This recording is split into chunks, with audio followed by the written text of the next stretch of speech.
boxes and said, take these tonight, can you give them away? So I have some books on corporate culture and leadership in corporations here.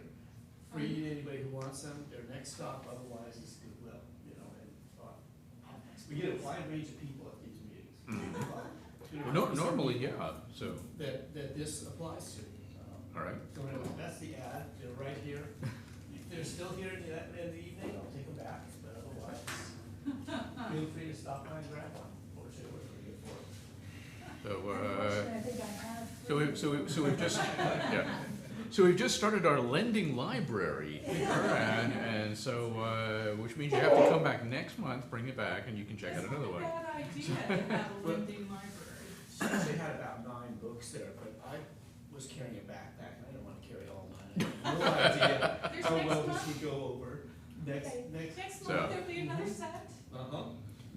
So, excuse me, so why don't you introduce yourself? My name is James, and I currently work with Travis County in an unrelated industry, but I worked for an e-commerce website for years before that. I also sell vintage clothing online, and I do some WordPress developing. I don't have a WooCommerce site of my own, but I've done a little bit with that and building themes and stuff, and would be looking to find an idea to start a store basically, Mhm. and learn more about e-commerce in general. So, I'm Arlen, and, I live in South Austin, and I have my main WooCommerce site, and then I have like 3 or 4 other ones that I'm working on, so I'm working on becoming a serial store starting. But I haven't, mostly what I know is business to business, which is my main site, but I'd like to at least try at least one site that's like business to consumer, whatever, and learn more things, so I'm always excited to learn more things. I've been working with pretty much just my site for WooCommerce for like 4 years since I decided I needed a store, and did some research and heard about this thing called WooCommerce, and decided to figure it out on my own. So. Cool. bless your heart. And I'm the southern way, right? Marcy? I'm Marcy. I am a cereal store starter. It's addicting. I have WooCommerce and Shopify stores. I do a lot of online marketing and have learned a lot of the do's, the don'ts, and where to look for avenues to just get yourself out there where people can find you. Because I hate being the anonymous. I want somebody to find me. All right. So, well, I'm Nick. I'm a serial developer. So I fix broken sites. Or breaks broken site. So it's which keeps me pretty busy actually. But so for those. Oh, and Okay. this I'm is Sandy. Baddick. I'm one of the organizers of the WooCommerce meetup, and I work with both Toyin and Nick with Lone Star WP, and we build e-commerce sites, we fix e-commerce sites, and we build specialized plugins for e-commerce sites. And nobody said they swear at e-commerce sites. I'm guilty. Depends on what you're building. Some days. Okay, so Nick introduced our Toyin. So and then this is Mr. Toyin. So who for reasons unbeknownst never really introduces himself. Just sort of kicks right in. So I'll take a minute here. For those of you familiar with jewelry, there's and Kendra Scott. So Mr. Toyin here helped build their whole e-commerce infrastructure up through what was their sales volume on 65 million? 65 million. Nice. Okay, so you know, not a bad round number.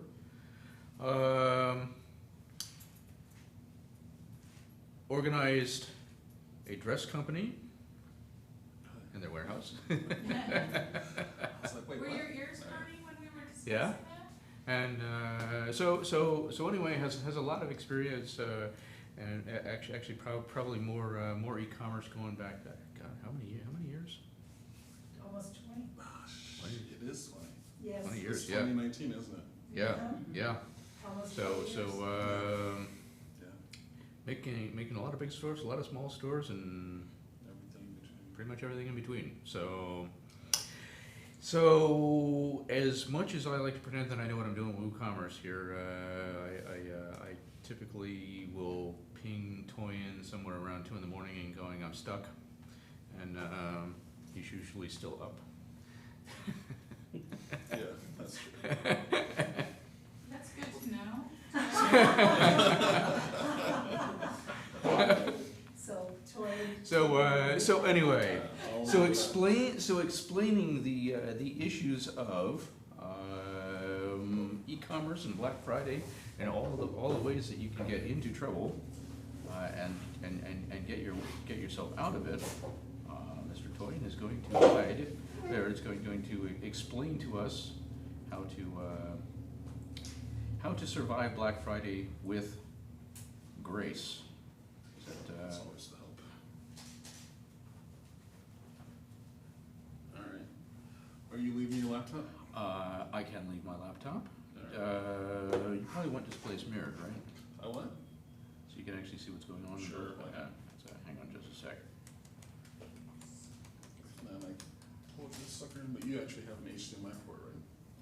No, I'm just on airport right now. Oh, really? Yeah. Oh, in that case, let me try it. Okay. Just library? And tones. puns. And puns. Yeah, let me get off. Okay, let's see. 6.5. Honest guys, we're normally more organized than this. It's been an odd day. There you go. All right. It Well, has look at been. that. There's something about today that's just been, Odd. yeah, That's the kindest way to describe it. I was trying to be nice. There's something there.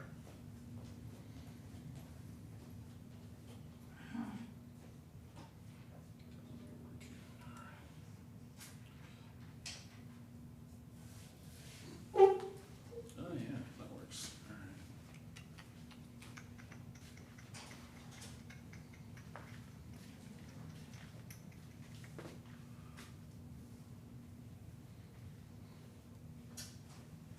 All right. All right. Hello, I'm Toyin. He already gave me a overall introduction, right? So I have a couple of questions before I get started. Is everybody here run a store? Is that right? Yes. Okay. And anybody here developer? All right, cool. All right, so that will inform my talk a little bit. So as Nick so nicely introduced, I've done a fair amount of e-com in general, more recently in the last 5 or 6 years, 5 years, a bunch of WooCommerce and the like.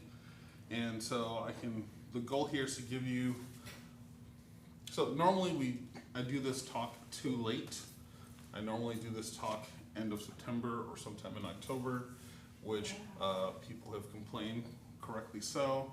It does not give them enough time to do stuff, to actually prep properly. So that's one of the reasons we're doing it a little bit earlier.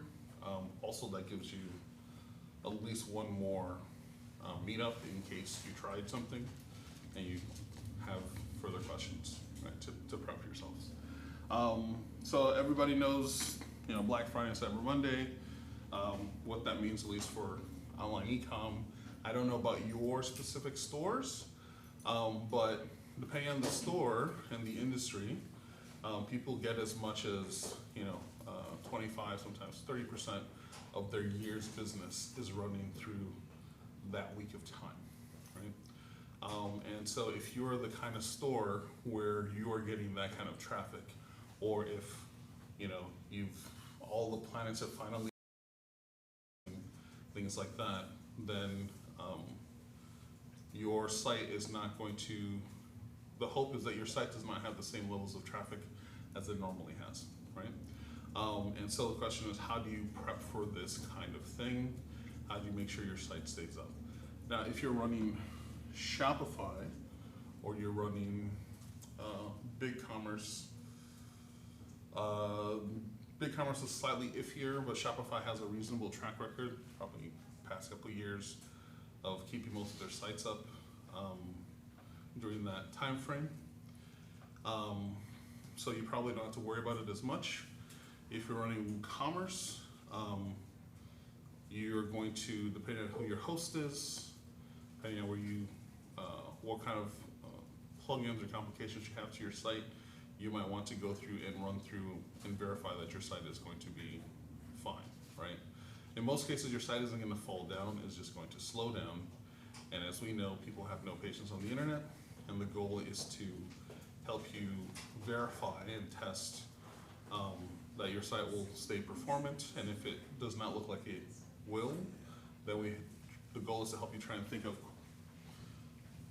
how to identify what's not performant and figuring out how to make it performant, right? All right, so this is me. It's a very old picture, back when I had black hair. Hey, you should get any pictures. Thank you for that. I have any pictures. So toyin@toyin.org.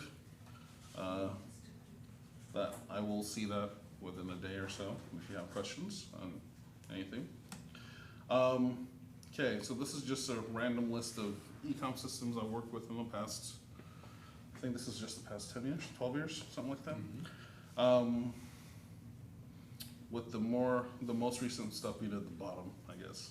I am not an expert in all things e-commerce, but I am pretty good with WooCommerce, Magento, and most of the modern e-com systems, right? All right, so as you know, Black Friday this year is going to be later than most Black Fridays, which means Cyber Monday is actually not in November, right? So it pushes some of our dates off a little bit.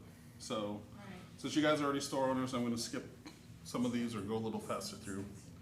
So Black Friday, November 29th. In case you don't know the background behind it, you know, some of the big box retailers have really marketed the crap out of it and publicized it. And it's gotten to the point now where I think maybe 10 years ago was probably its peak. If you remember people getting in fights in Walmarts and Best Buys and stuff, things have settled down a little bit. But you know, Walmart has literally thousands of stores in the US. And so Walmart is the king of Black Friday when it comes to physical stores. The corollary to Black Friday is Cyber Monday, which is where for most of us things come into play. That's the Monday after Thanksgiving, and this year's December 2nd. And if Walmart rules physical space, Amazon rules the internet, right? And Black Friday is no longer just an American phenomenon. I am Nigerian. We were just chuckling about a Nigerian ad for Black Friday where, what was it, Colgate? And Johnny Walker? Yeah, so They're talking about discounts on all kinds of products, and you know, here in the States you'd never hear somebody putting Colgate and Johnny Walker in the same sentence, but yeah, I was explaining to him. Pepsi, Honeywell, Benetton, Colgate, Heinz, Johnny Walker, Nestle, and a whole lot more, 50% discount. Right, so it's everywhere now. So there's Black Friday and Cyber Monday, at least that I've personally seen in Argentina, Uruguay, Belize, Canada, obviously, the UK, Germany, France, Japan. I have not personally seen it in Nigeria, but obviously it's there. We totally confuse the Canadians. I'm sorry? We totally confuse the Canadians because we tell everybody it's the day after Thanksgiving. Right, but they understand it's American Thanksgiving. Right, but I've had more calls on when is Thanksgiving? Well, that's fair. They're Canadians, so. I mean, it's like. Well, they have their own Thanksgiving. That's the problem. I was invited right. last year by accident. Yeah. Yeah. So most countries don't have their own Thanksgiving, so they just, figure out whenever ours is. Now, Cyber Monday is the biggest online sales day. Just like Black Friday is the biggest offline sales day. The contender to that title now is Prime Day, which is a drastically more manufactured holiday than most. Amazon created it, and other people are now in self-defense also getting onto the bandwagon. So I think that will be, maybe next year, I will be having a talk on how to get ready for Prime Day. Very similar to this. But at sheer volume, nothing beats Black Friday, nothing beats Cyber Monday. We've all been conditioned, thanks to everything we see, probably the last 10, 15 years. If you personally have not, your neighbor has, your friend has, something along those lines. All right, I think I've beaten that horse dead. And you probably already know this from a logistics standpoint. The idea of Green Monday, which is the last possible day you can sell stuff in the holiday season where you will get your product to your customers, right? As a typical rule, it's about the 10th of the month. You want about 15 days to get to, 14 days to get to somebody's house before Christmas.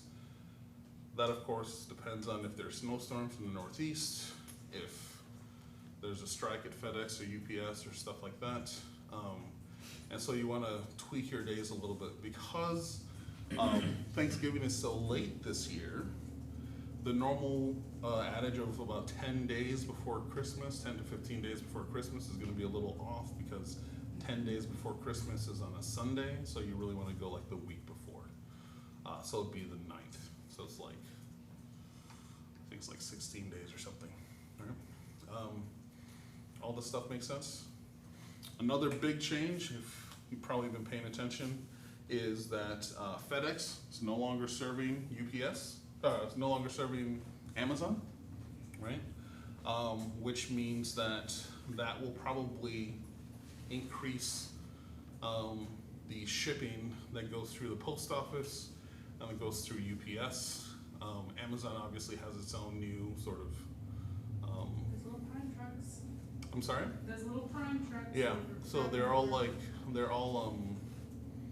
you call them? Contractors, right? So Amazon has its own fleet now, or the equivalent of its own fleet, which is looking to expand. In theory, that will pick up the slack from FedEx, but it's more likely that they're basing their numbers on last year's numbers. So whatever you're trying to ship, you probably want to still give yourself a couple of extra days because you're not Amazon. You're not going to have the same level of priority as to those shippers as they would. All right. Any questions so far? Okay, cool. Unless you're shipping with FedEx, in which case you're not gonna have as much traffic. Oh no, they'll still have traffic. I mean, everybody else is going to shift, right? Mm-hmm. So if Amazon's not using FedEx and I was Jet.com or Best Buy or something, I will change my percentages to use FedEx more, right?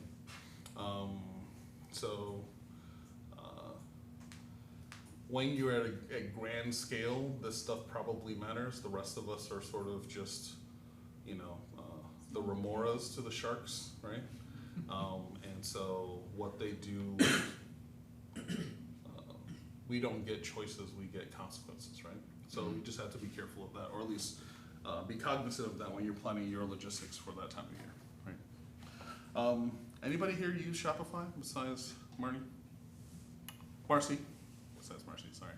You use just Shopify? set up a website on it before. Okay. Somebody else. Okay. So Shopify has something that's interesting with they're releasing, or they have now a dropship network sort of, which in theory would reduce some of these concerns if you're using them. This is their first year going to be rolling out, so my guess is it's still going to have kinks, but maybe that will be decent next year. Okay. I think most of this stuff makes sense to you guys.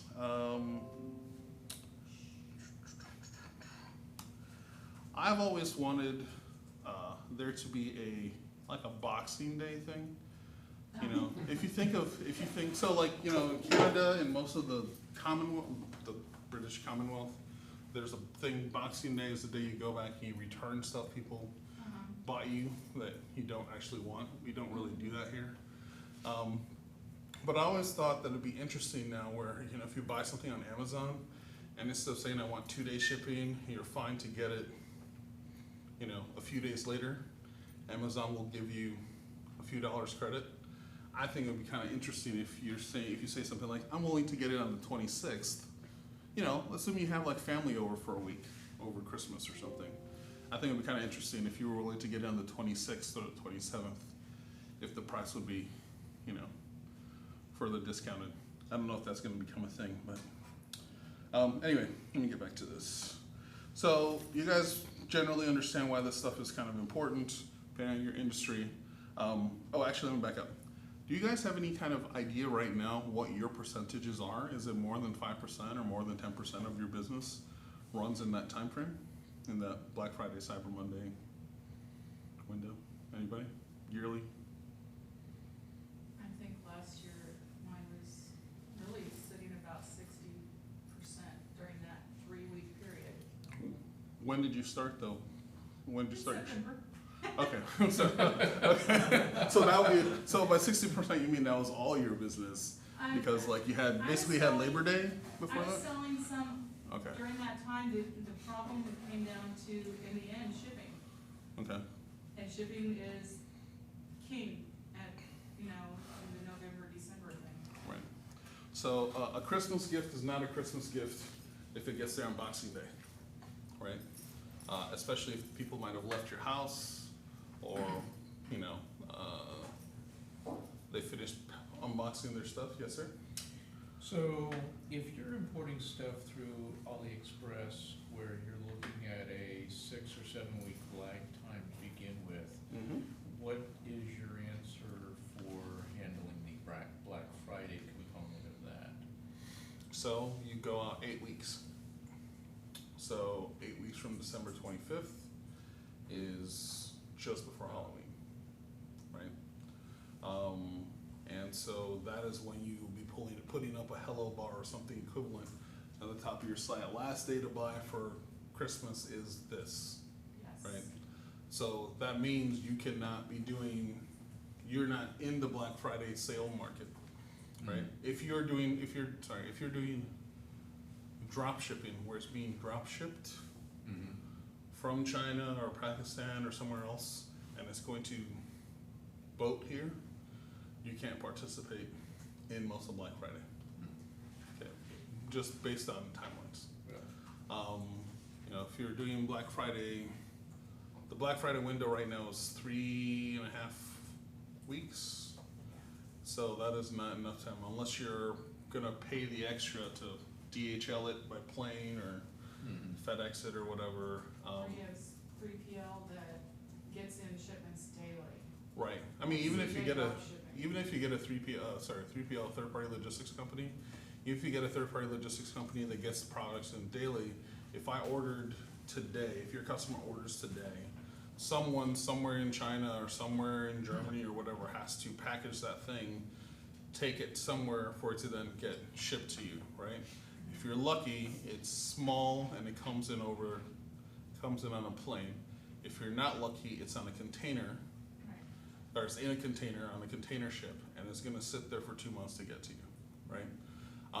And so if that is the case, if that's how your product is getting into the States, all of this stuff does not apply to you, right? So your sale window is going to be before Halloween, and you're going to need to market the crap out of it then to hope to get similar traffic spikes. You're not going to get it, right? Everybody gets, you know, what's the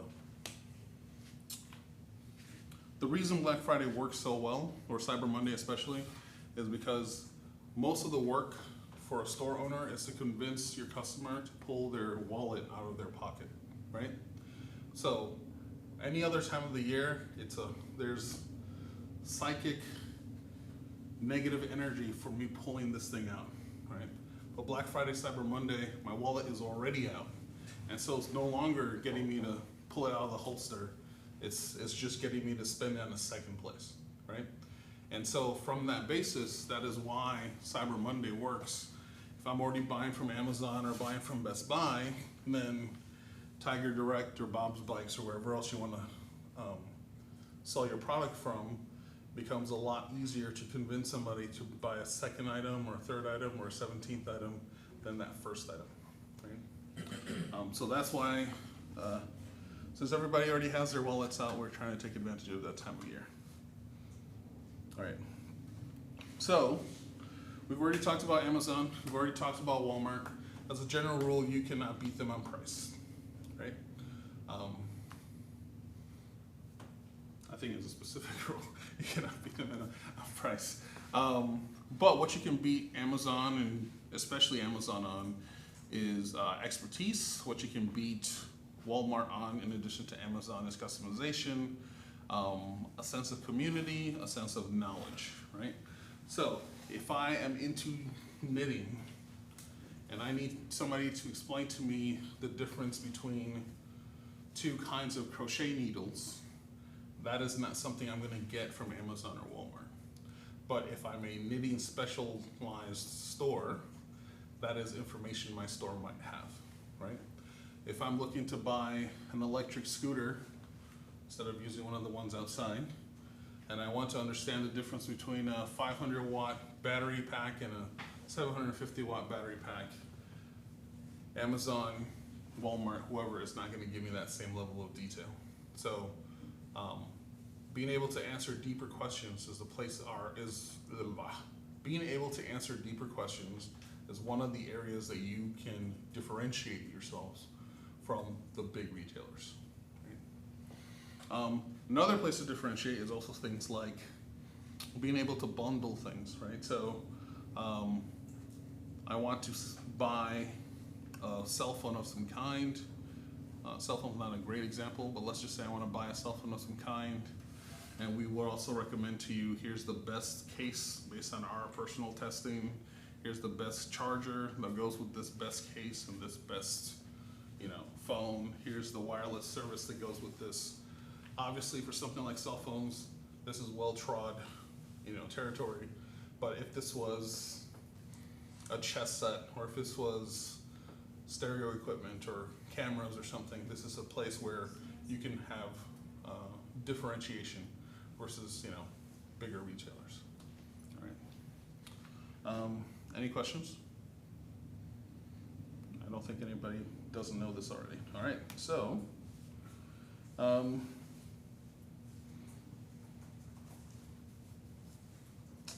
going to skip this because I think this is probably too.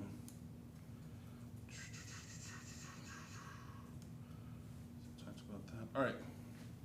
So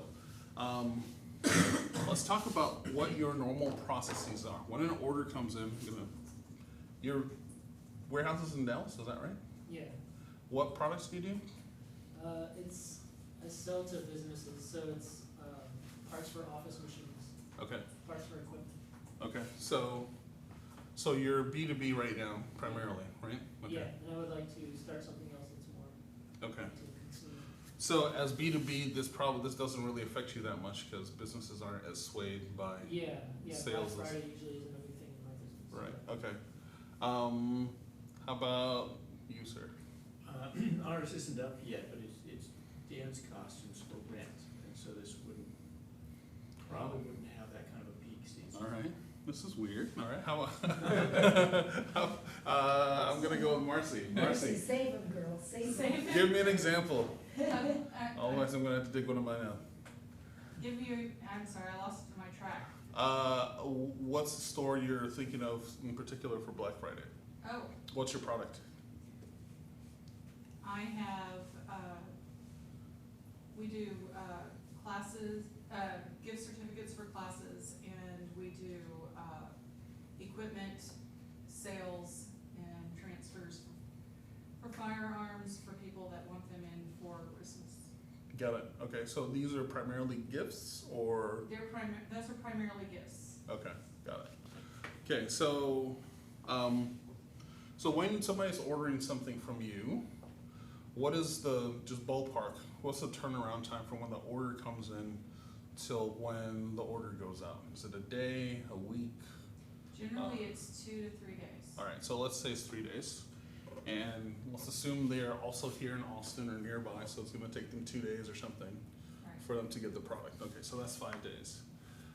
If they don't like the product, what happens? If it is a gift, they have until January 15th. Okay, to return. if it's not, if I'm just buying it for myself, what happens? You have 30 days and you have to have a reason for return, like manufacturing defect, breakage, something of that nature. Got it. How long does it take you to process that? Like, do you get on the phone? Do you do emails? Are you looking at pictures? What is the Generally, scenario? I ask for pictures first, Mhm. and then if it's something that's expensive, I'll ask for a return, I'll send them a mailer. So how much of your time are you spending on that one return?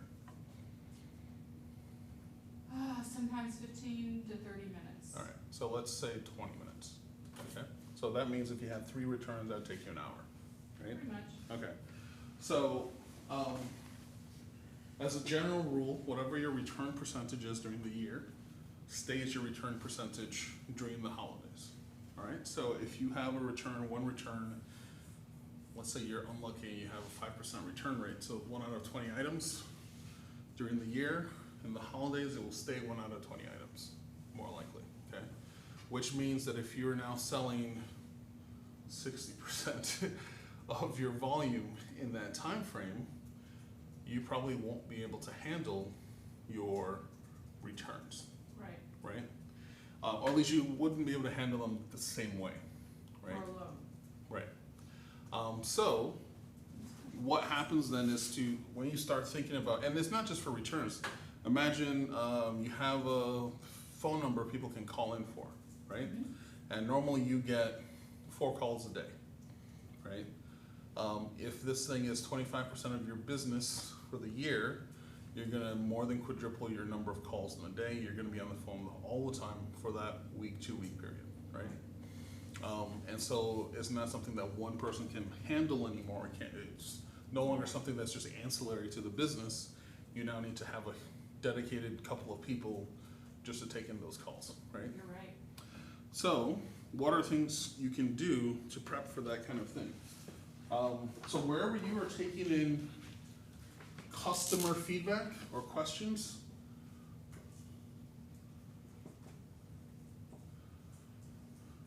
so that is phone, online chat, email. Sorry, my handwriting's not great. Returns. If there's something special they have to do to redeem coupon codes or discount codes or anything like that. If any of these things require more than like a minute, you need to start thinking of how to shunt it to something else, okay? So for example, if you get a fair amount of, if the math says you're gonna get a fair amount of calls, it might make sense to have a recording here that says, go to our website for faster service, right? I don't think one can really be email in these options, but let's say you go from 100 emails to 1,000 emails, right? You then need to make sure that you have people that are trained to respond to those emails, and you need to have some idea of what is your response window, right? So let's say normally, because you only get 100 emails, you can respond to everything in a couple of days. That same trajectory is going to take you 20 days to respond, right? So you need to either staff up and or proactively answer these questions.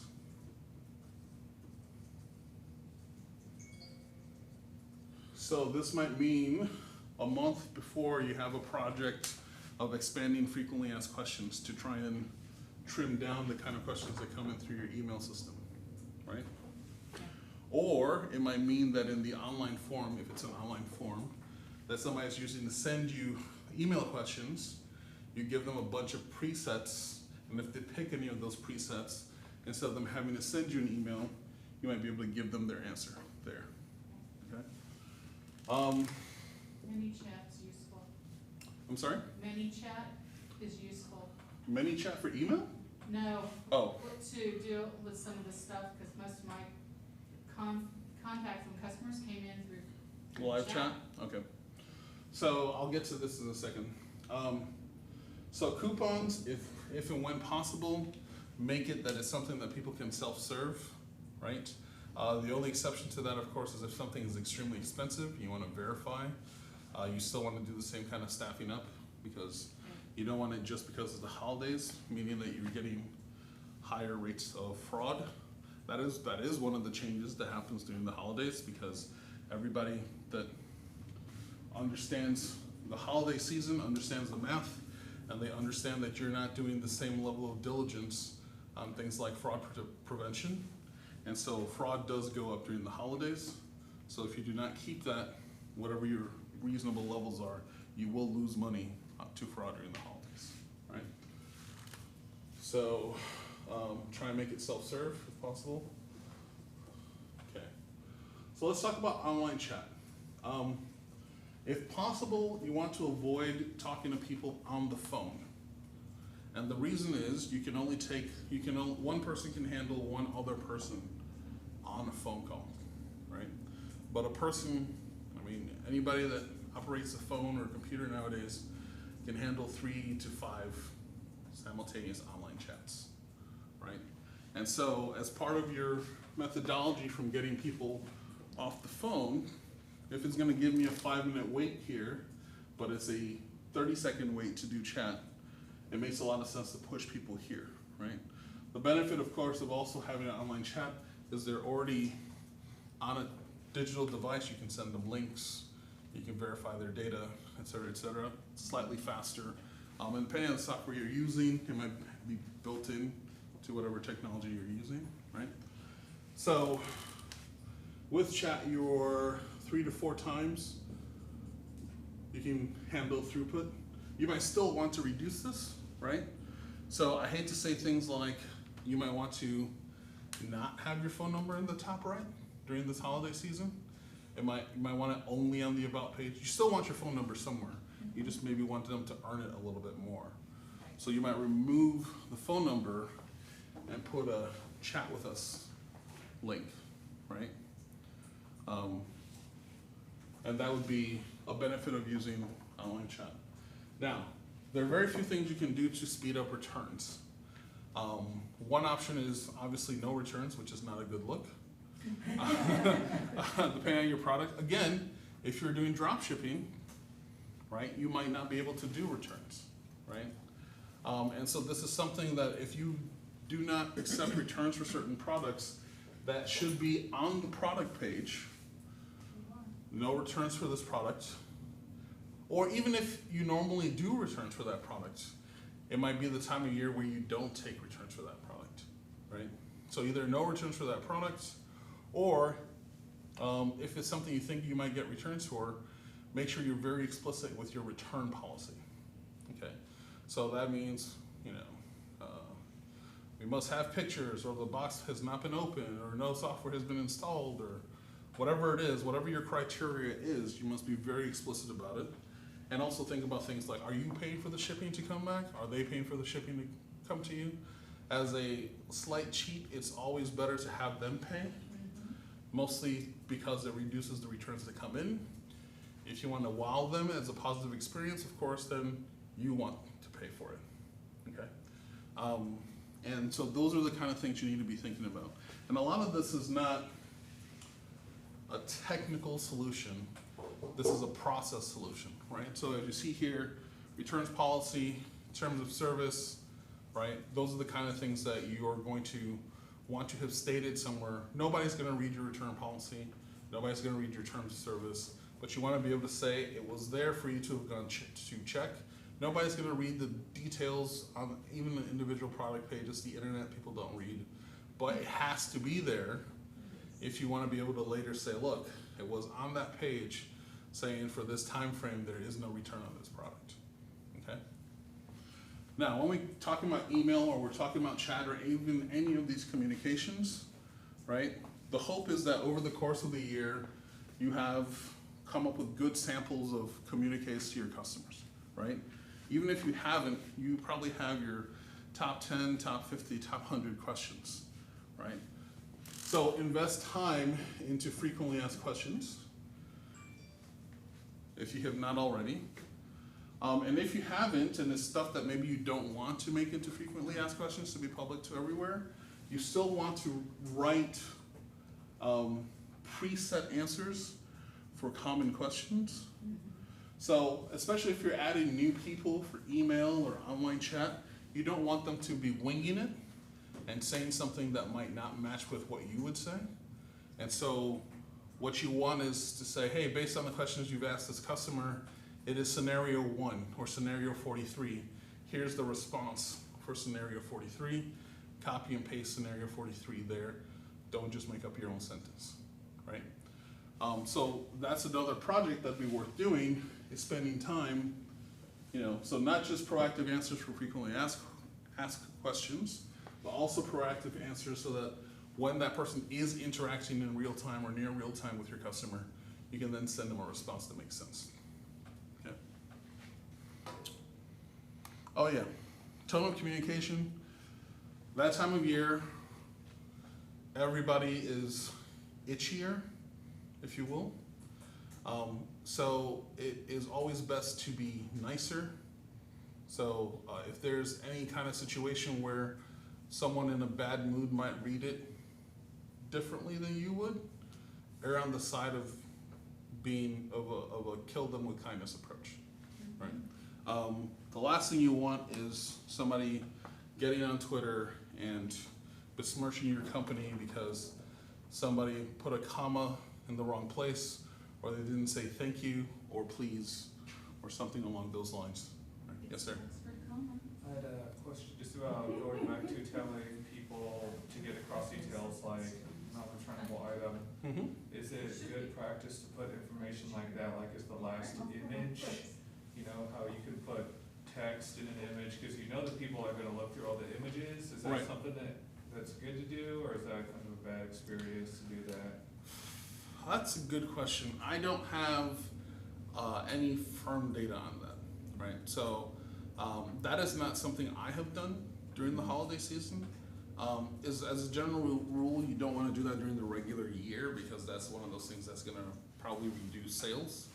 But during the holiday season, if customer service is going to eat a lot of your time, it is probably worth having less sales, but less customer service problems, right? So the benefit of a clean sale is you don't have to do anything and money comes in. The problem with a customer service call is that eats up resources for other customers, right? And so yes, and I would possibly do that at the end of the year, right? Okay. Or at least during that time. I would take it back down once it's like, December 15 or something. Yeah. Well, I think the concern with that too, though, is that once Google indexes an image, it's out there forever. So even if you take it down, there's still a real good chance that somebody's going to Google it and still have it pop up. And no Well, returns can make and it the look no like returns it's, just shows up everywhere. no So- confidence in our Right. product or something. So depends on obviously this shouldn't be on the primary image, right? But if it's like image 4 or 5, it might still be worth the risk, right? I think that when you're talking about this stuff, it's all about trade-offs, right? And the reason is, a regular online sale takes you no time. I've never been on a customer support call that has not been, at least 3 minutes, right? And that is 3 live human minutes where somebody has to pay attention, which means you're either running 24 hours or you're running all your stuff during your normal business hours, which is what most people do, right? And so the question is, how much do you want to tax your staff? How much do you want to spend on scaling up, right? A lot of times it is easier to remove an argument than to try and win the argument. So if you're in a situation where you think that people are going to complain about that thing, it is better to have the no returns in that last image, or in an image in addition to the text. And if you have it in the text, especially if it's for a short period of time, then it might be worth highlighting it. Not like bright red or something, but maybe just bold. During the holiday season, blah, blah, blah, we have a no return policy until January 12th or something, right? Makes it hopefully more likely that they will see that thing, right? All right, so those are some of the kind of process things. So I'm talking briefly, oh yeah, go ahead. Just speaking of that, it depends on what your product is too. If you have something that you have a pretty high margin on, and it's relatively inexpensive, might as well just say, hey, go to this page, process the return yourself, and then when they send it back, just throw it away or whatever. Yeah. Right. But if it's something that's really valuable, that's gonna cost you a lot of money for returns, then yeah, do like what you're saying. But in some situations, it might not be worth, it's just my opinion, but it seems like, and I think I've seen this too with other businesses. It's not worth them taking If you have a high it. margin on it, it's inexpensive. Yeah, give the customers the best experience. Let's say Right. just keep it. Yeah, Yeah, just keep it. So Amazon does that. Yeah. Zappos used to do. I don't know if they still do. I'm assuming they do. You know, they're owned by Amazon now. There are a lot of products where, especially if you have great margins on it, like you're saying, the time to have a human look at it, look through pictures, et cetera, that is the thing that costs you the most. It's not just time; it's also opportunity cost, right? So that 5 minutes you're spending on this customer that is on a product that's not worth shipping back, if you can say, if you have this kind of product, we will just aggressively refund, right? Yeah, even if it's something that you got on AliExpress or whatever, they can just send it back to you, and you can decide if you wanna just like liquidate it on eBay or throw it away or whatever. Right. Well, and some people are actually set up returns where it's going to a charity of some Yes. kind. Oh, yeah. Yes. And so in those cases, then you at least get the tax write-off. Right. So, On Ollie, if it's something that's not, if it's something that costs you less than it would cost to have it shipped, I just tell them, keep it and I'll send you another one. On stuff that, you know, it's a little more expensive, then I would tell them if it's not broken, to donate it and whatever. But it really depends on what the item is. Right. Yeah, so I guess if you're selling like all kind of the same kind of items, you can have a policy for all your stuff, but maybe for certain things. Like for my business, I have some products that are like that, but I don't mind if they just keep it and I'll give them their money back, but other ones are more expensive. So I kind of have to have different return policies depending on what they bought. Yes. Correct. Now, this is also something that this is the kind of thing you don't want to advertise on your product page saying, hey, if you have a problem, we're gonna let you keep Yeah. it, Yeah, right? no. However, it is the kind of thing that makes sense for sort of pre-written email responses, right? Or you have a spreadsheet or something of like, here are the 30 products out of our 300 products that we don't want back, right? Right. This is something that your people should know, so they don't have to go spelunking for this, right? Right. And you know, Black Friday, Cyber Monday, it's not like it's sneaking up on us. You have months in which to, in theory, prepare. Okay? And the hope is that once you've done it once, it gets easier and easier following years, depending on your products. Now, if you're now a multi-store runner, depending on your product, you know, I'm thinking about doing something that goes against like all my normal rules. I'm thinking of selling kettlebells online, which breaks every rule because it's heavy, it's large. But it will They're- break. It will break. They will, if you drop it from high enough. Yeah, that's true. Most of the time it won't break, right? But it's heavy and it's large, and people can injure themselves with it. I mean, like the FedEx guy can injure themselves, but then the person bringing it to their house, you know, even before they start using it, can injure themselves, right? And so you know, I'm interested in it mostly because I want to explore freight as opposed to normal shipping, right? Do you? Um, Yeah, so I will probably do that, and I might regret it, right? But you know, if you're if your industry, if you're doing things that are not the typical Amazon style product, which is something small, light, easy to ship, there are probably going to be variables that are slightly different from this mix, right? So if you're doing, you know, I have an obsession with scooters, and not these scooters, like Vespa style scooters, right? And I've been for the last, like, I think 5 years. Has it been 5 years? Something like that. Anybody that will listen, I will talk about how I want to do a zip car like scooter service. Don't laugh. It's a real thing. It's happening now in New York.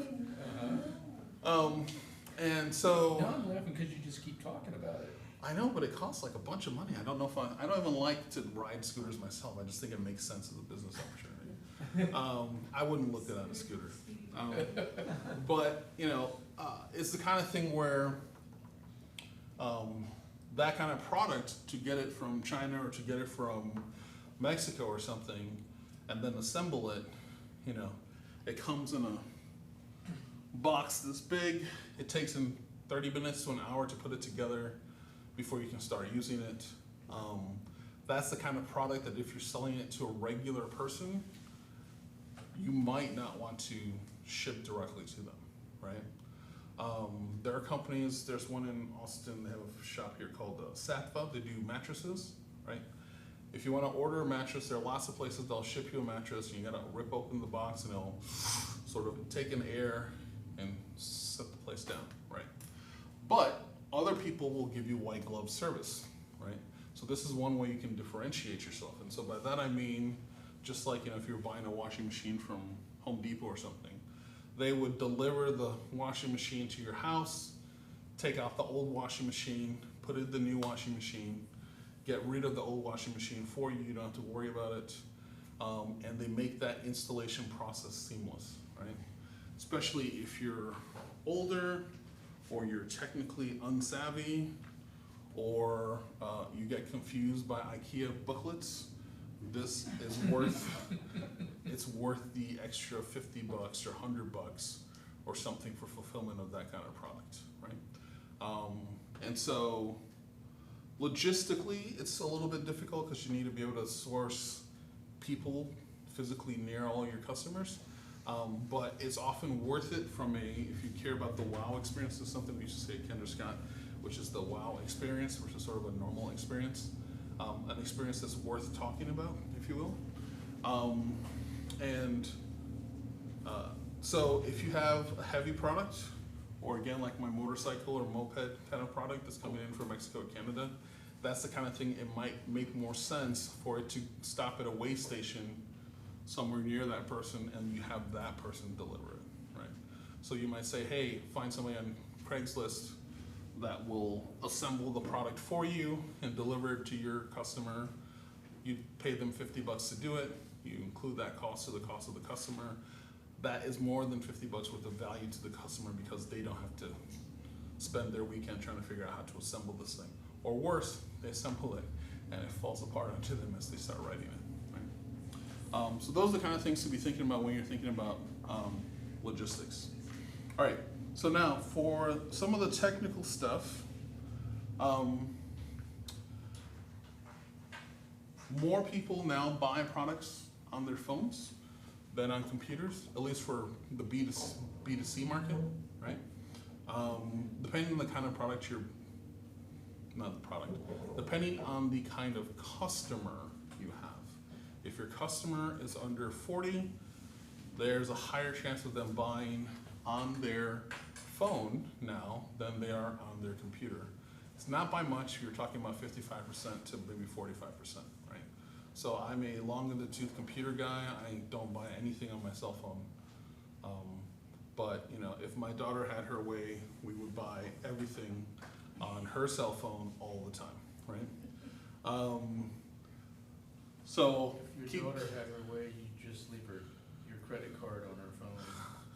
I have a plugin called I can't remember what it's called. It generates a like on the fly credit card, and so I use it for, like, you know, some of my developers here test this thing out, and I was explaining to her something else, and she saw this, and she's like, "Oh, are you going to give me a on-the-fly credit card?" And I'm like, "No." So she's been lobbying, 'cause, you know, right now I give her an allowance, and she's like, "Why give me an allowance? Why not just automate it, Dad? You like to automate everything." She's a great salesperson. She's. I made a mistake a few years ago. I taught her how to negotiate. But so she's the kind of person that, you know, if and when she gets access to that, she will store it in her Google storage thing on her phone, and everything from bubblegum to whatever else she can use, Android Pay or the game she wants to play, she would buy everything off her phone, right? She has a computer. She uses computers for games and things like that. She does not use it for buying things, right? I am for buying things, and hopefully soon her phone will be for buying things. But, you know, I have friends that are in their 20s and early 30s, and they use their computers at work. They don't use computers at home, right? Wasn't it just 2 years ago, they said that it tipped, that Right. now mobile purchases were 60% on phone. Right, so like, I mean, depends on the industry, right? So Kendra Scott is a, you know, fashion company, and because it's fashion and it's a certain type of woman, I guess, most of that population was using iPhones, and most of that population was buying products on their iPhones years before everybody else. So we saw the tip 6 years ago at Kendra Scott, right? If you're at Home Depot, or if you're, I don't know, the crowd, so the people that spend money on their phones tend to be the same people that pioneered purchasing online. So it tends to be women in their 20s is group one, then men in their 20s, then people in their 30s, and then you go up, right? And so, and iPhone users over Android users. And so if you're beauty or you're fashion, et cetera, you might be dealing 70%. If you're DeWalt power tools, and you know everybody that uses you has a beard, maybe you're at 25%, right? I'm being super stereotypical there. Yeah. Well, and there's also sort of an intermediate point. So I know for a fact, like in the oil fields, Mm-hmm. typically they'll be ordering off a tablet, Right. because they're going to be doing pretty much everything on the tablet anyway. So it's still mobile, but it's not your Right, but that Okay. tends to be more in his industry where it's a B2B kind of Yeah. thing, right? So, but for B2C, when people are buying for themselves, it's either, you know, I'm pulling out my phone to do it right now, or I need to sit down for purchasing time. In purchasing time, I'm gonna sit down on my computer, pull out my wallet and my credit card, and now I'm gonna buy the 8 things I've been planning on. Yes, sir? I just heard today the CEO of Starbucks said that close to 40% of their users use the app Yeah, and the mobile device to purchase. to make the coffee. purchases, right. Actually, one of the guys on television said the line was longer for mobile people waiting for their coffee than the people that was walking up using the money.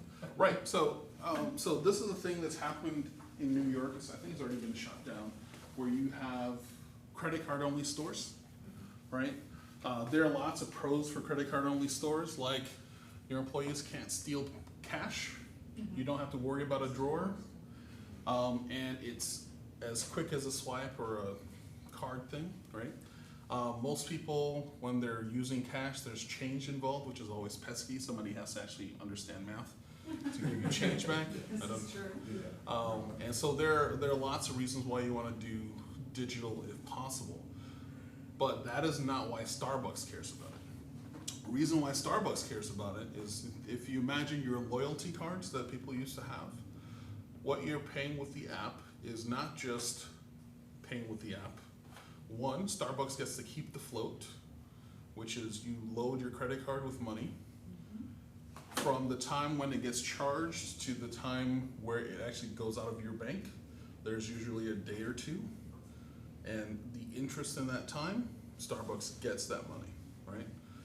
Most people preload their card, you get a gift card, it's $20, $30, $50, whatever. Starbucks knows you're going to spend that $50 with them, right? So it's money they can't use yet, but they know it's coming, right? And also, then they know who you are, where you are, and what you buy, right? So if I use my regular credit card and I go to Starbucks, Capital One doesn't know I bought a macchiato, right?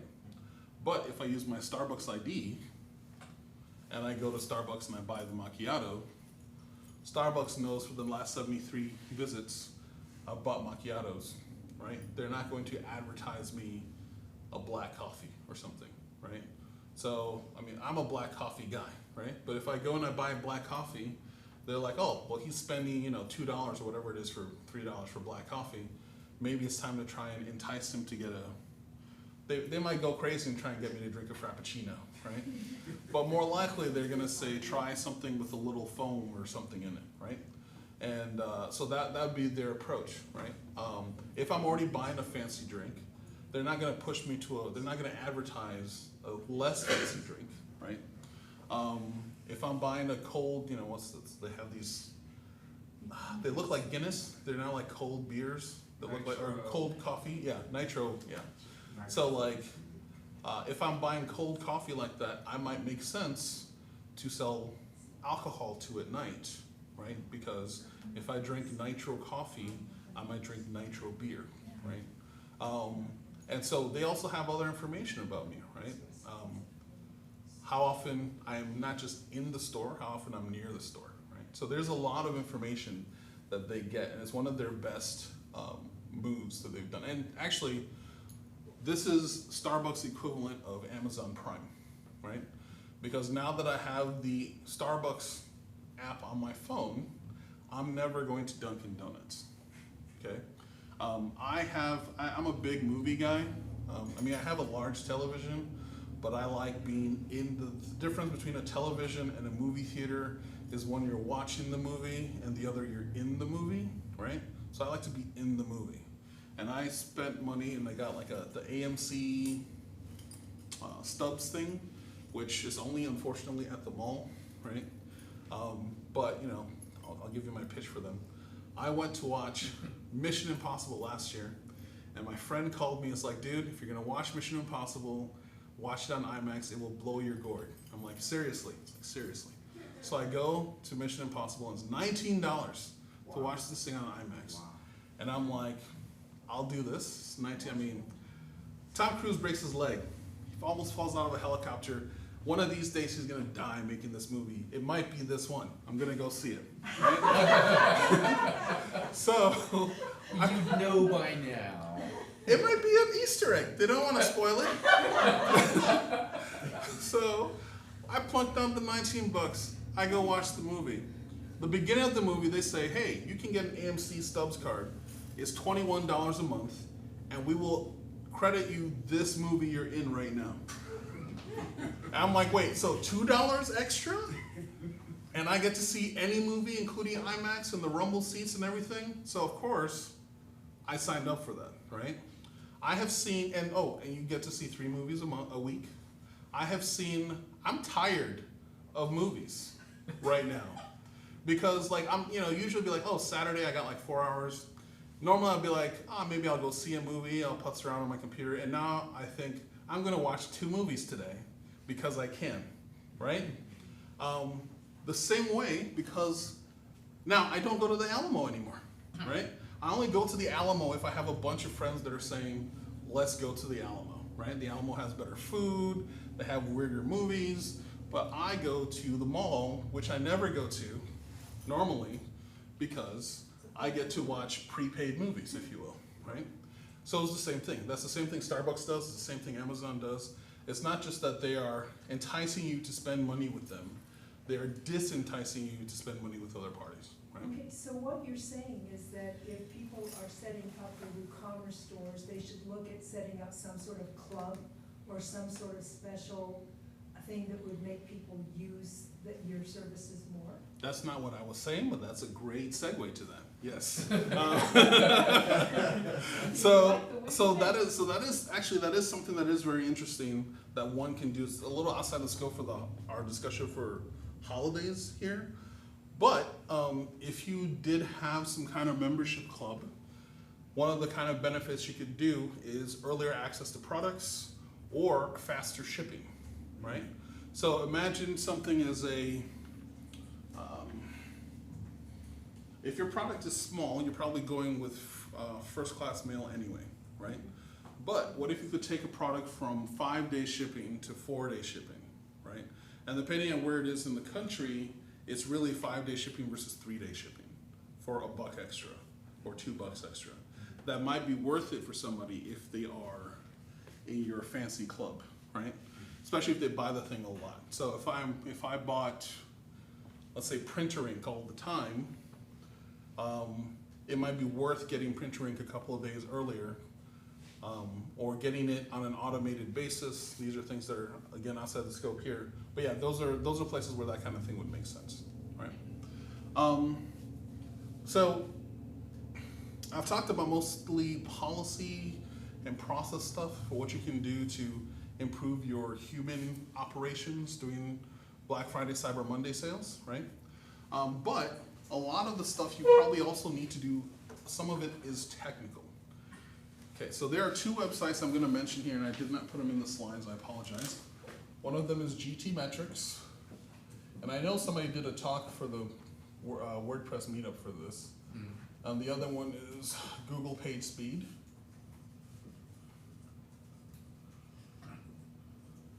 And what these 2 sites do is they tell you how fast your website is, or better yet, how fast Google or GT Metrics thinks your website is. The reason why this matters is for every half second, I believe it is, your site takes, you lose something like 10% of your visitors, okay? So if your site is north of 3 seconds, only people that love you are still on the site, okay? So it's your mom, your spouse, your high school friend, that's kind of weird. Those are the people that are gonna be there at 4.5 All my high seconds. school friends were kind of weird. Well, then good, I hope you had a big high school. Because that's all if you have a 5-second load time, those are the only people that are shopping from you, okay? Google's prioritizing, has been the last year or so, prioritizing site speed, right? So if your site is 1 to 1.2 seconds, that's great. There's a site I'm working on right now where they are at 0.6 of a second, and we're trying to get it to 0.3 of a second, which is ridiculous, and it's costing a bunch of money.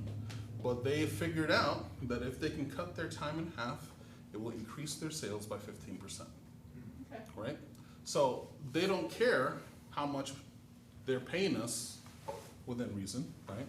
Because they're going to make 15% more, right? So this is something like they've tested, they've made just regular HTML pages for certain pages. And when people hit those pages because they are faster, they act on the thing they want them to more often, right? So faster your site is, the more Google loves you. Faster your site is, the more people are likely to buy. Actually, it's not so much the more people are likely to buy, the less people are likely to be annoyed. Ergo, the more likely they are to buy, right? So think about when you go to a website and it's not that it's slow, but it's like you're ready to jump into double dutch, but it's not there yet. It's very annoying, right? That is what a slow site feels like. And for most people nowadays, a slow site is not a 4-second load time. We've all been spoiled, and a slow site is 2 seconds, right? If you now think that more than 50% of people are doing stuff on mobile, a slow site is not 2 seconds on desktop with broadband, right? Or gigabit if you have Google, right? It's 2 seconds at 3G or hopefully 4G internet speeds, right? Yes, sir. So, if you're on your iPhone, Retina image, typically you want your product images at a higher resolution so they look better on Retina, but that's going to affect your speed. Right. So are you better to downsample your images on mobile and sacrifice your image quality for the speed? Fine. You're gonna make me go full nerd. All right, we're gonna go full nerd. All right, so here's the answer is yes. All right. So here's what happens when you load a page, right? So let's say this is your desktop version, and this is your mobile version, okay? So here's a bicycle. I'm just believing that's a bicycle. Bicycle and some stuff, right?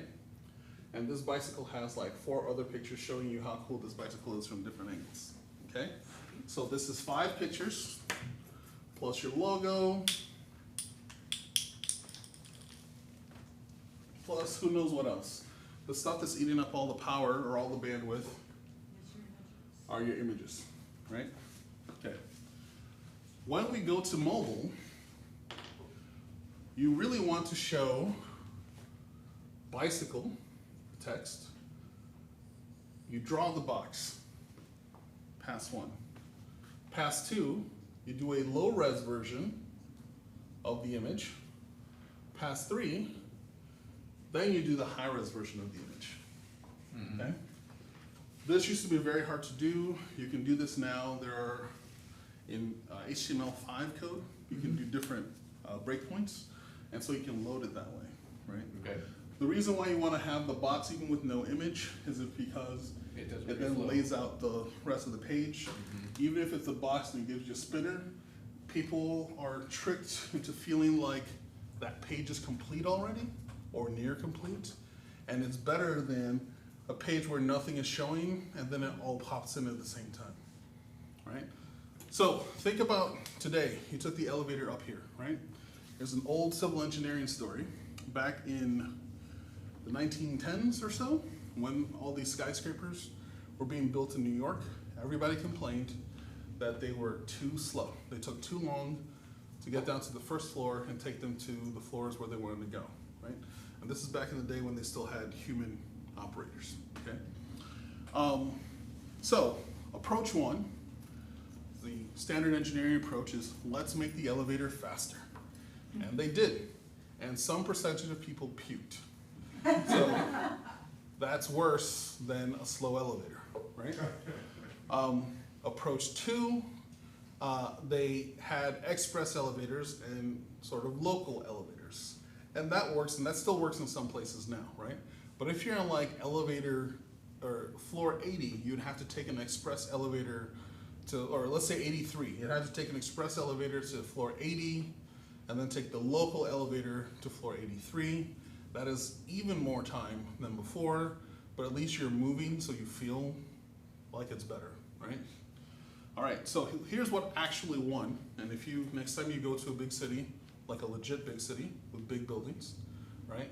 Look at what happens on the first floor, including this one. The doors are metal, the doors are shiny.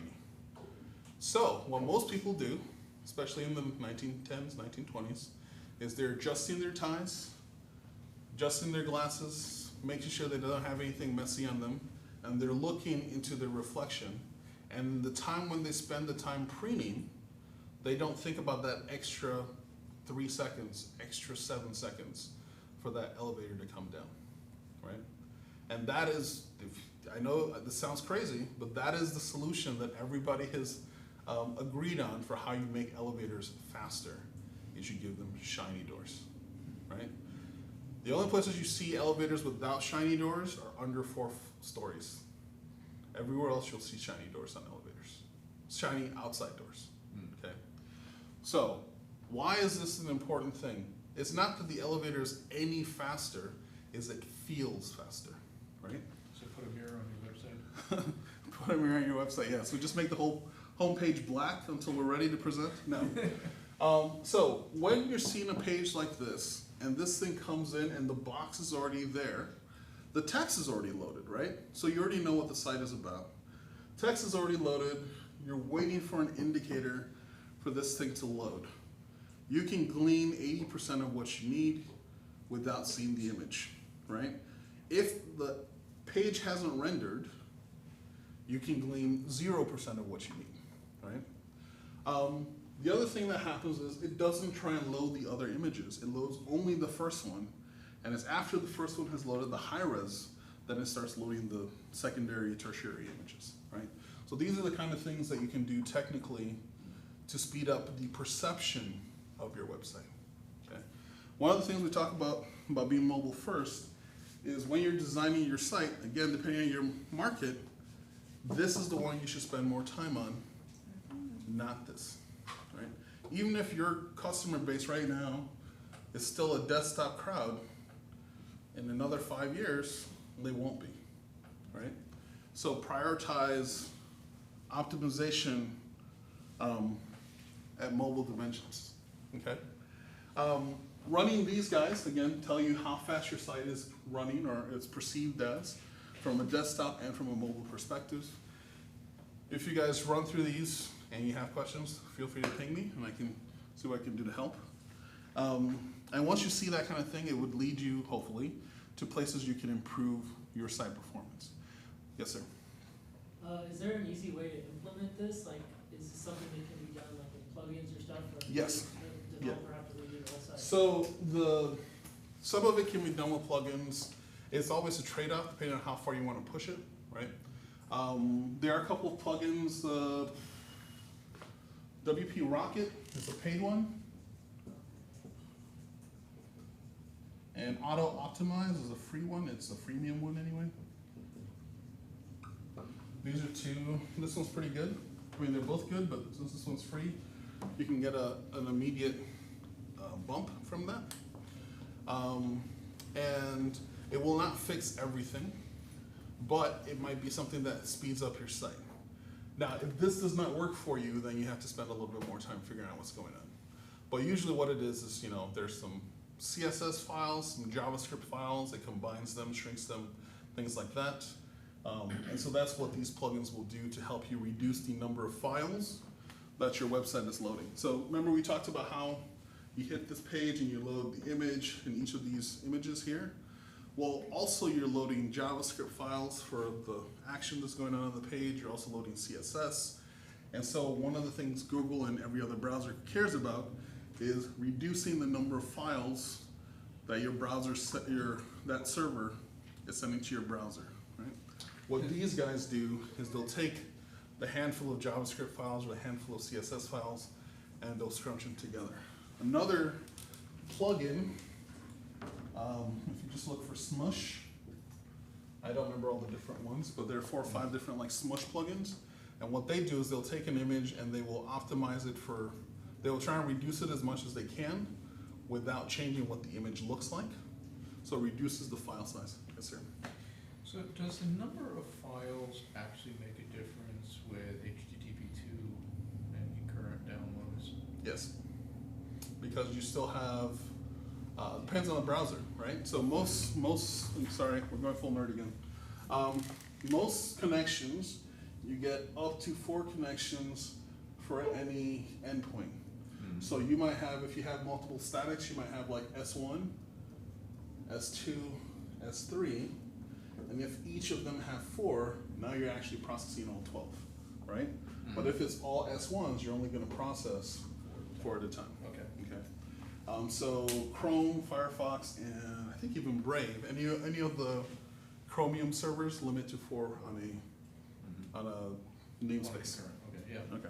To smush your images, there's another couple options. Mm-hmm. You can use tiny PNG and tiny URF, tiny JPEG. Yep. You have to optimize each image individually, but if you're dealing with a lot of bulky images, it's a decent way to look at it. They're free. So yes, they are, but you have to usually do something yourself, right? So there's stuff like EWWW, there's Smush it, there's, I don't know. Smush didn't like some of my images. They were too big. Right, so, well, I mean, if they're under certain sizes, they'll do it for free. If they're over a certain size, you have to pay for it, right? Yeah, there's Insanity, like Insanity but with an M.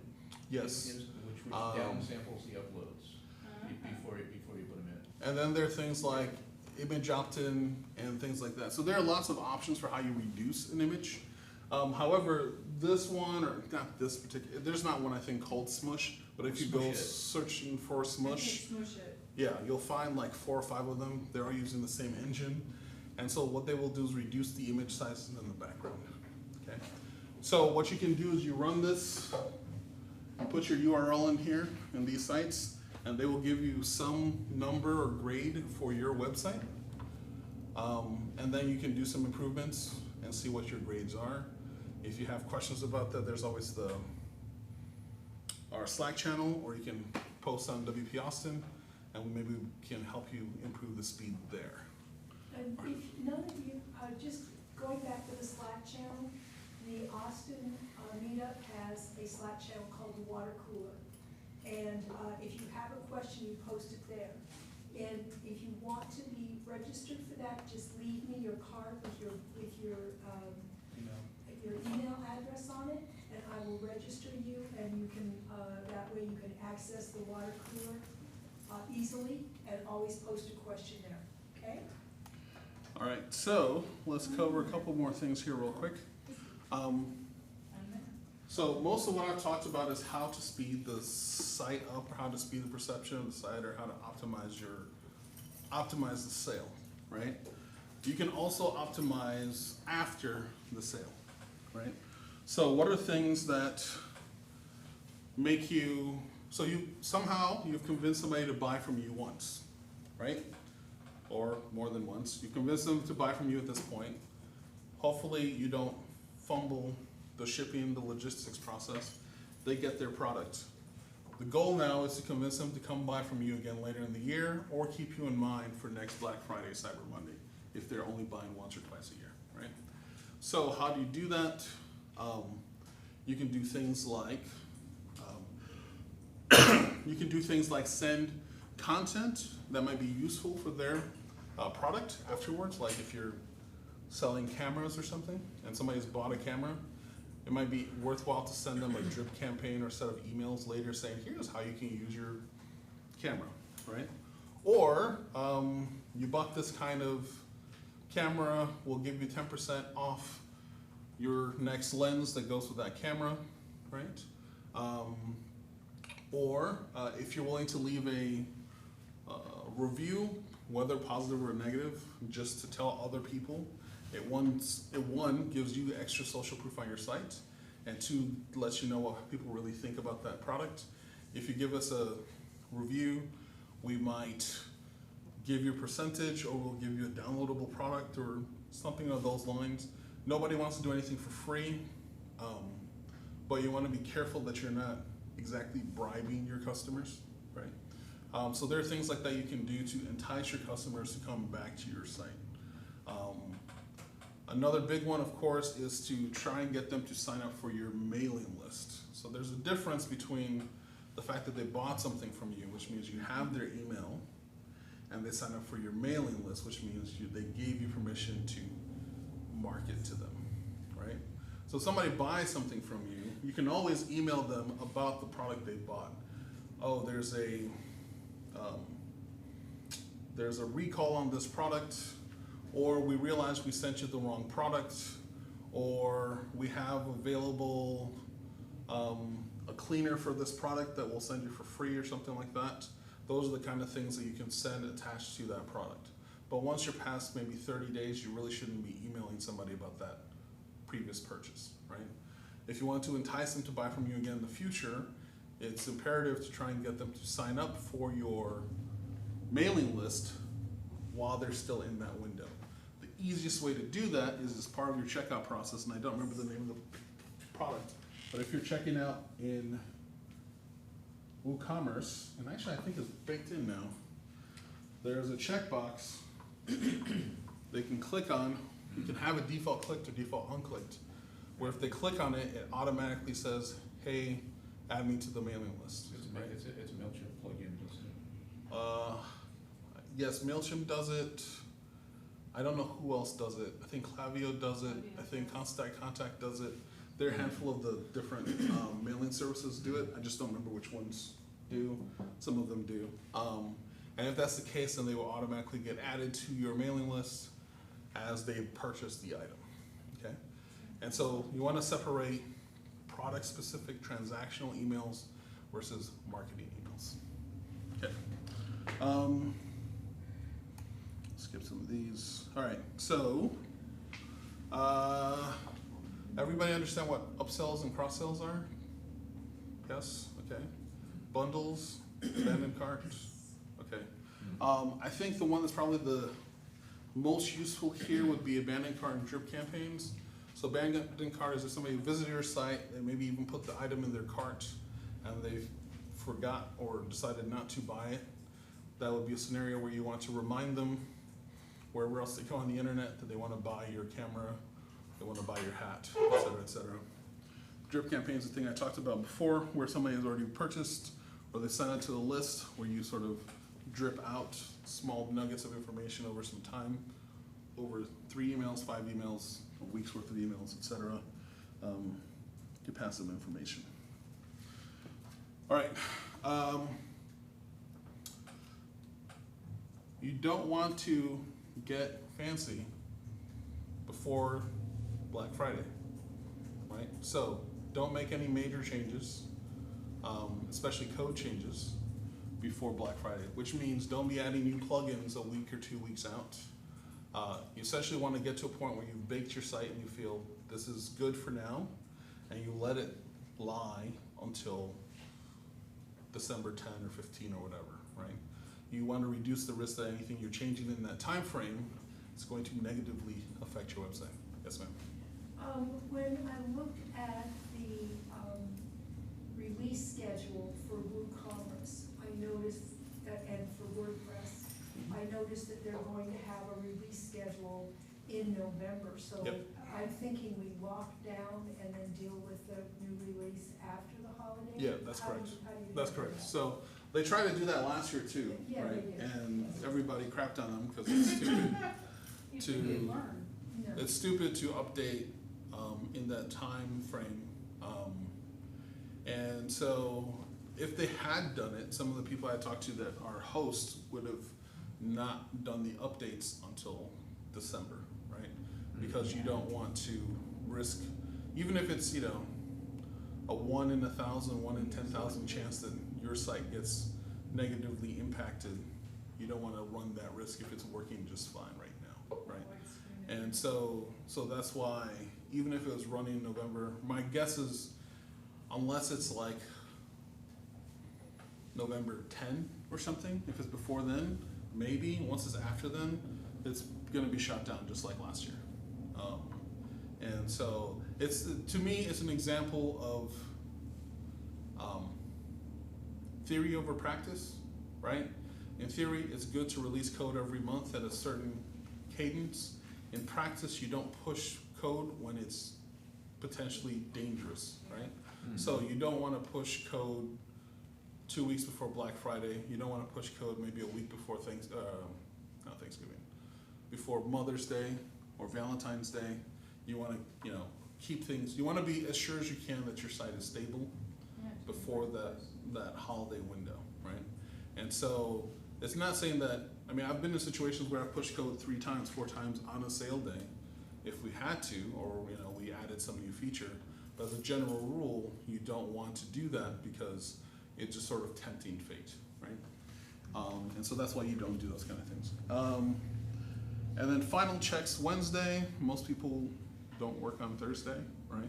So whatever your last day is before the sales, run through everything again. Make sure everything looks okay. That means, run through making a transaction. At least have somebody make a transaction. Run through making a return transaction. Run through leaving a customer service message, sending an email. All of those sort of fundamental pieces, right? The number 1 thing that must work on your e-com site is somebody can give you money. The number 2 thing that must work on an e-com site is that somebody can complain about it. So make sure those 2 things work. Yes, sir. Hi. My name is Michael, in case some people don't know me. Yep. But could some people give me an example of what items are they selling? Yeah. So let's see. What's your name, sir? Yeah. Yeah. You're selling. I sell parts for mostly tractor mill equipment and office machines, Mhm. business to business. Mhm. Are you selling something, sir? WooCommerce website. I'm working on it. I'm trying to build a capital right now, so I'm trying to get as much information as I can. It's gonna be drop shipping and t-shirts to Okay. different companies. Got it. Okay. Sounds Mhm. good. Oh, me? Yeah. Well, We got your clothing, jewelry, classes, and, which obviously are simple, that's face-to-face kind of stuff for the classes. And t-shirts, anything print on demand is real easy.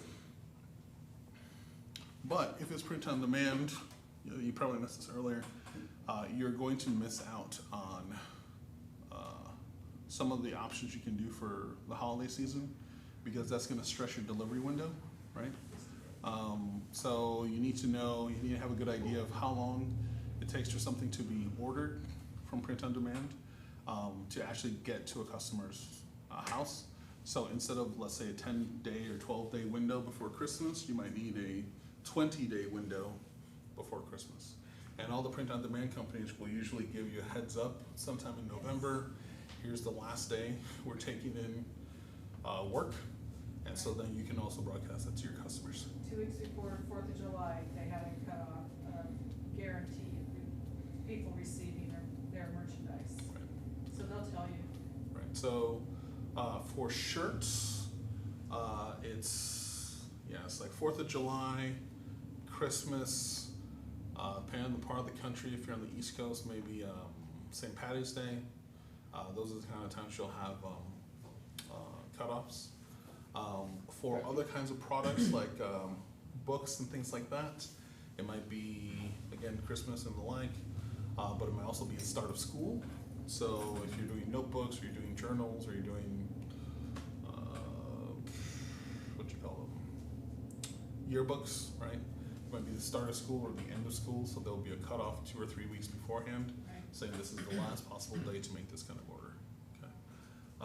Sir. In the Mac, with the Mac, yes. What's your selling? Yeah, Kevin. We're renting dance costumes. Dance costumes. What kind of dance costumes? Just curious. Such as cha-cha, waltz, costumes. So it's for like ballroom dancers? Yeah. Got it. Okay. All right. Is your site on there? I do vintage clothing, and I've been selling on Etsy for a few years, but I've been I don't know, do WooCommerce or Shopify or something else. Have you looked at Pattern from Etsy? I thought it would solve some problems for me, because then I wouldn't have to Make your own upload thing. product content to a different CMS and do all that. So I might play around with that, but I like, I might do that. It's nice, or I've been kind of resistant to trying out any of the bells and whistles from Etsy, just to see how far it can go without giving them any more money than. That's fair. That's fair. But the pattern looks convenient, and that seems like a really good thing to have. A much easier thing to link to, so that you're just focusing someone on your own store than chucking them into eBay essentially, or a whole Right. marketplace. So there's sometime last year, worked on something that sends data from Etsy to WooCommerce and back. But it's not like, it's just data interchange. It was not like a front, like Pattern does the whole, front end and all that Yeah. stuff, right? Yeah. So it's something on my would like to build list, but we haven't gotten there yet. So if you do end up using Pattern, or you do build out your Woo site more, I'd be interested in knowing what kind of problems you have between sending data for the two. Yeah, because then you can export all your product data from Etsy, and it should be. Right, but that's the way that works is like it's a full export, so it's like a CSV that you have to Yeah. load, but it's not like I drop 2 inventory on my Etsy site, drop 2 inventory on the Woo site. Yeah. Right, so yeah. so the idea, at least the one thing I worked on was like, if I have this product and I sell it on the Woo site, I reduce or take it off on the Etsy site, Yeah. right? And so the 2 of them, it's all being shipped from the Etsy site anyway, right? Yeah. Or whatever, most people, whatever mechanism they've already invested Yeah. into running on Etsy is where they're gonna stick. But if you give yourself an independent site somewhere, whatever sales you're doing there probably still have to pipe over here and get fulfilled on the Etsy site. Yeah.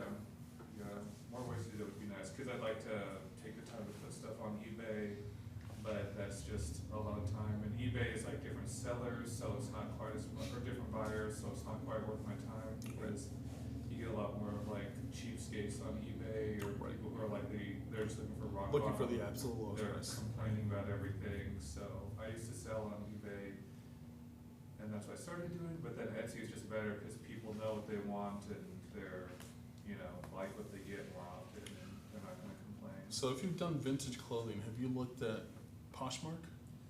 I have, Poshmark is more for kind of like, or my little experience from what I've seen my wife going on there, it's more for like the high designer type of, these are like my used Gucci shoes that are maybe 20 years old or something, but it's just more of the elevated fashion stuff, more designer label stuff, than the kind of thing that I like to be able to sell as stuff that most people normally wouldn't look to resell.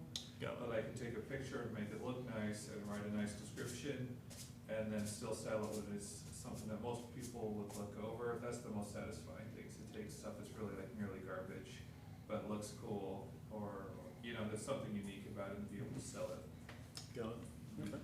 Yes, sir. Thank you for going around the room. That gave me some general idea.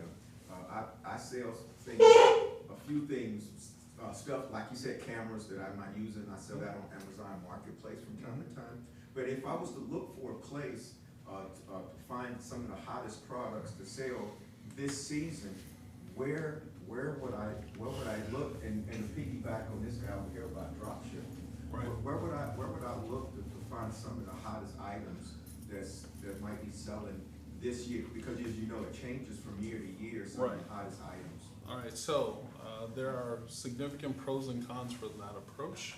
I would warn you in general not to try that approach. It's like day trading. Uh-oh. It does work, Okay. but I mean, the benefit of dropshipping is you're not going to lose significant money unless you're miscalculating your ad spend, right?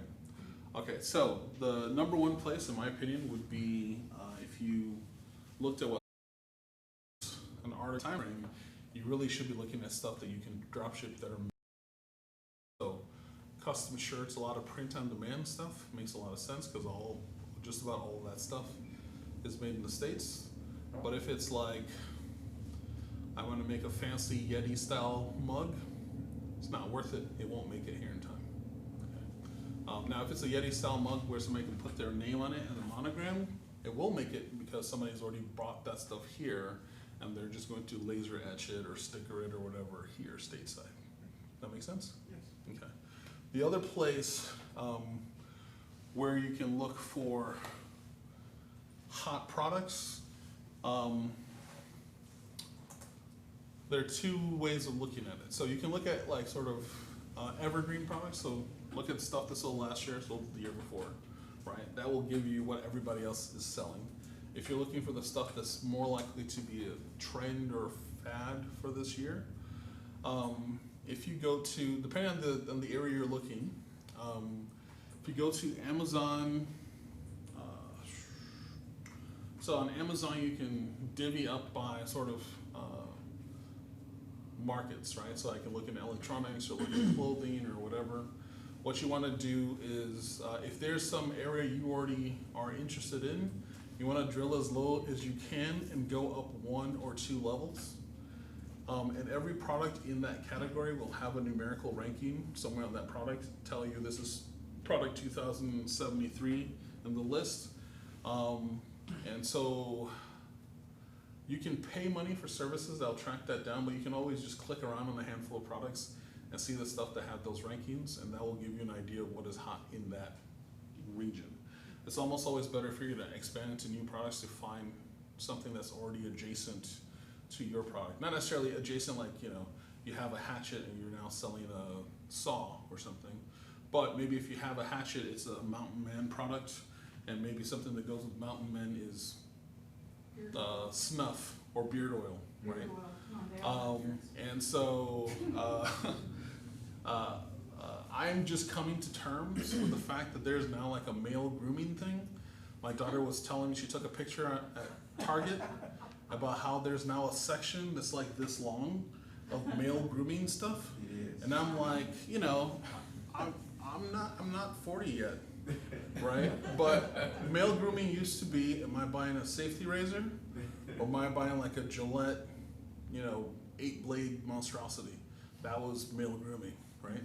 It was one aisle, or one shelf. So, I have a friend here in town that makes beard oil. Block This Way, I think, is a Beard Brand. No. Yes, Beard Brand or Brand Beard, something like that. There's a company where they're in the same office I was in, and I never heard of them. Like, I'd heard of them online, but I didn't know they were in Austin. And then I walked out of an elevator and I saw two men with the most gorgeous beards I'd ever seen in my life. And I don't want to downplay this, how good these beards looked, right? I mean, they were regular dudes, but their beards were like 11s, right? I was like, oh, that's what these guys do, right? And so that's a thing now, and that might be an interesting area that's expanding because, cosmetics for women has an upper bound, but right now nobody has really seen where cosmetics for men is going to go, right? There are people wearing like eyeliner on YouTube now that aren't goth, right? So there's a whole new avenue there that one might go into. I'm the wrong person to talk to about this. I'm just telling you what the data says. You mean a fashionista like you does? So Dude. Michael, if you go to a past meetup, you did a whole, Okay, and the video did go up online, yes. so you can just get the thing on drop shipping there. The Toy did a really good presentation on that. Okay, So- thank you. All right, I'm gonna call it quits here. Okay, so quick question. Yes. Okay, so, do we need to worry about or prepare for the European SCA with? Don't even give me, it's the end of the day, man. Yes, okay. So, everybody probably by now knows what GDPR was, which came out last year. GDPR really only matters if you're dealing with Europeans and you're actively marketing to Europeans.